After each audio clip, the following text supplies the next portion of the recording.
Ерөнхийдөө дархлаа дэмжих гэдэг яриа яг хүмүүсийн дунд нэлийн хэлбэг байдаг. Гэхдээ яг дархлаа дэмжих гэдэг нь яг юу хэлээд байгаа вэ гэхээр ууж байгаа витамин эсвэл хэдэн тусал хийлгэснээс бол дархлаа дэмжигдэхгүй. Бүх ингэж амьдралын хэв маяг идж байгаа, ууж байгаа, өглөө яаж ирж байгаа тэр бүхэнтэй нь холбогдсон илүү тийм том өргөн өрөөний ойлголт байх хэрэгтэй байдаг. Миний хувьд болохоор энэ дархлаа дэмжих гэдэг ойлголт нь өөрөө хүн яг эрүүл байх гэдэг ойлголттой илүү төхөж ирдэг. Хүн яг эрүүл байхыг хичээгээд ирэх юм бол тухайн хүн ямар ч өвчин эмгэггүй, зовир шаналлгүй тэгээд дархлаа дэмжигдсэн юм байна. Зуны цагт ихтэй ерөнхийдөө хүмүүс дархлаа дэмжих гэдэг яриаг нэлийн баг хэрэгэлдэг. Яагаад гэвэл дулаан орсон байгаа, нартай байгаа, агаар сэлхэнд гараад дархлаа дэмжих шаардлагагүй юм шиг боддог. Гэхдээ зуны цагт яг дархлаагаа дэмжих ёстой нэг хэдэн зүйлүүд байгаа.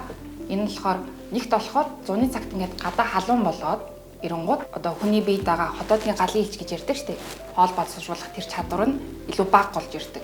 Тийм болохоор яг 100 халуун заа тий шууд хөтөн юм уух ч юм уу хөтөн зүйлөө хэрэглэх юм бол тэр галын илчийг улам унтрааж өгнө гэсэн үг.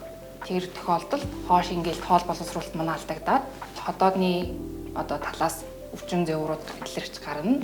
Мөн дээрээс нь зуны цагт махан олыг бас бага идэх хэрэгтэй гэж үздэг. Махан олыг бага идэх хэрэгтэй гэхээр дахиад хүмүүс маань дандаа нөгөө шинэ ногооны салаад ч юм уу тий болгоогүй бүтээгдэхүүнүүд хэрэглэх гээд байдаг.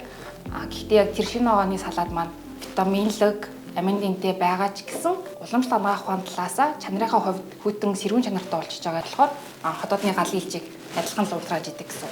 Хэрвээ та яг шинэ ногооны салаад идэх ч юм уу тий хэрэглэх гэрийнханаа тэгж хийж зориулмаар ах юм бол тэр дунд нь жоохон жигэнсэн ногоо ч юм уу тий тийм баланстай яг жигэнсэн зүйл болоогүй хүнсний бүтээгдэхүүнийг ингэ тэнцвэрт байлаа хадгалж хэрэглэх хэрэгтэй. За дээрээс нь нойрны асуудал байна. Нойрны хувьд гэх юм бол зуны цагт яг эрт унтаж эрцэрх хэрэгтэй.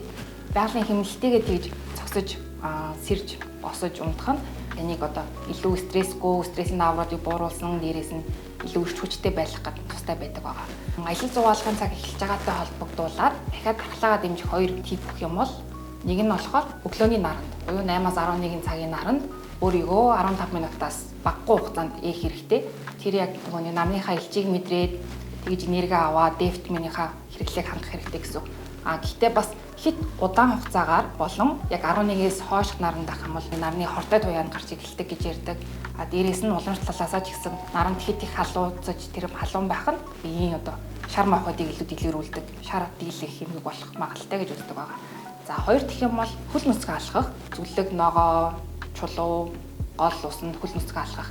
Энэ нь болохоор яг уламжлалт талаасаа их юм бол яг хөлн доор байгаа бүх биологийн төвцгүүдийг төвчүүлээд утсын солилцоо болон эргэтний тэргүүлийн ажиллагааг нэмэгдүүлдэг гэж үздэг. Тэгэхээр иймэрхүү аргуудаар зуны цагт дархлаа дэмжээрэй.